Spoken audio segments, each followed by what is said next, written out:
Right, we have a lot of open water environment here in the St. Lucie Estuary and Indian River Lagoon, and it's really critical because it's critical for a couple of different species like our tarpon. Tarpon start out and spawn and very small in the inlets and come up into the mangrove marshes, and then they stay there for about a year until they get about 8 inches long and migrate out to become great big ocean animals, about 110 pounds.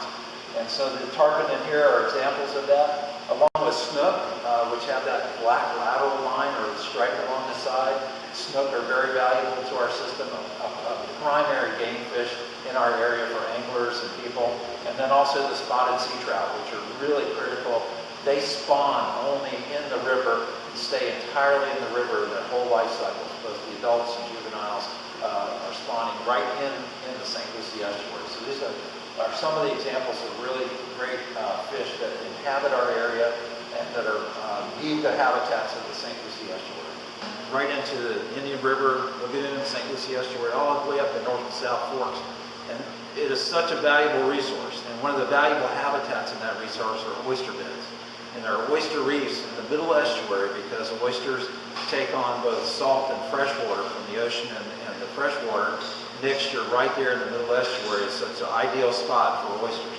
However, when it gets too fresh, particularly with these discharges coming from Lake Okeechobee and other runoff, it causes them to get too fresh and they close up, but they can't stay closed for more than 28 days in adult oysters.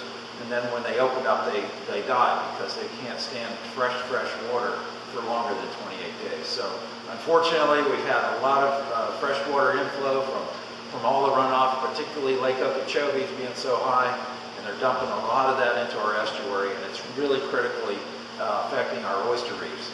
And so we're very concerned about getting that water moved south into a different direction rather than dumping to not only the St. Lucie Estuary, but also the Caloosahatchee Estuary on the west coast of Florida.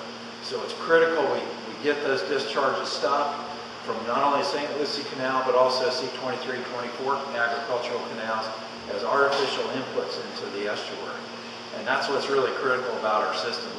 We're in the most biodiverse ecosystem in North America, right here at the confluence of the Indian River Lagoon, the St. Lucie Inlet, and the St. Lucie Estuary. This has had over 4,300 different species of plants and animals.